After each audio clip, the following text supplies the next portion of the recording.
نحمدہ ونصلی ونسلم علی رسولہ الکریم اما بعد بسم اللہ الرحمن الرحیم۔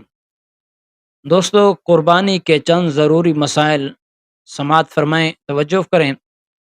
یاد رکھیے، قربانی کا جو گوشت ہے اس کے متعلق یہ حکم ہے، مستحب عمل ہے کہ اس کے 3 حصے کر دیے جائیں۔ ایک حصہ خود رکھ لیا جائے اور دوسرا حصہ اپنے دوستوں میں ہدیے کے طور پہ تقسیم کیا جائے اور تیسرا حصہ غریبوں مسکینوں میں تقسیم کیا جائے۔ لیکن یاد رکھیے، یہ مستحب عمل ہے، اس میں اجازت ہے کہ سارا کا سارا گوشت خود کھانا چاہے تو اس میں کسی قسم کی شریعت میں ممانعت نہیں ہے۔ دوسری بات یہ ہے کہ یہ قربانی کا گوشت بیچا نہیں جا سکتا۔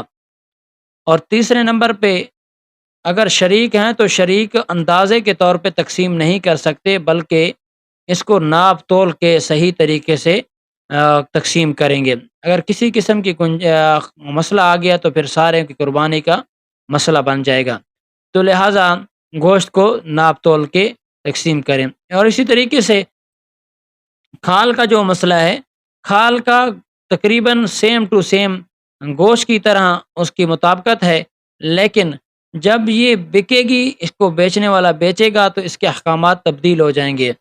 اگر کوئی بیچتا ہے تو وہ پیسے اس کے خود نہیں رکھ سکتا، اور اسی طریقے سے وہ کسی مالدار کو پیسے نہیں دے سکتا، بلکہ پیسے بھی صدقہ کرنا ضروری ہے اور آگے ہو بھی مسکین کو دینا ضروری ہے۔ ہاں، البتہ کھال اپنے استعمال میں لگانا چاہتا ہے تو لگا سکتا ہے، شرعی طور پہ اس میں کوئی کباہت نہیں ہے۔ مشکیزہ وغیرہ جو چیز بنانا چاہے، موزہ بنانا چاہے، مصلی بنانا چاہے، بنا سکتا ہے۔ اور اسی طریقے سے قربانی کی کھال کا بہترین مصرف تو دینی مدارس کے طلباء ہیں، ان پر دیا جائے تاکہ وہ قال اللہ قال رسول پڑھیں تو آپ کو اجر و ثواب بھی ملتا رہے۔ اور اسی طریقے سے علماء نے مسئلہ لکھا ہے کہ جب کھال اتارنے لگیں تو اس میں بے احتیاطی نہیں کرنا، بلکہ گناہ ملے گا، کیونکہ جب وہ کم قیمت پہ بکے گی اور خسارہ ہوگا تو غریب مسکین کے کام نہیں آئے گی، تو یہ بات غلط ہے۔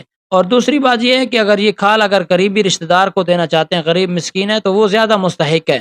اور اسی طریقے سے قربانی کی کھال کسی مدرسے یا مسجد کے لیے بھی نہیں دی جا سکتی، یعنی مدرسے نہیں، مسجد اور مدرسے کی تعمیر کے لیے نہیں دی جا سکتی۔ اور اسی طریقے سے کوئی امام ہے اور امام کو اس کی تنخواہ کے مد میں یا اسی طریقے سے سالانہ اس کی جمع پونجی کیسے لوگ کرتے ہیں، اس کے اعتبار سے بھی نہیں دی جا سکتی۔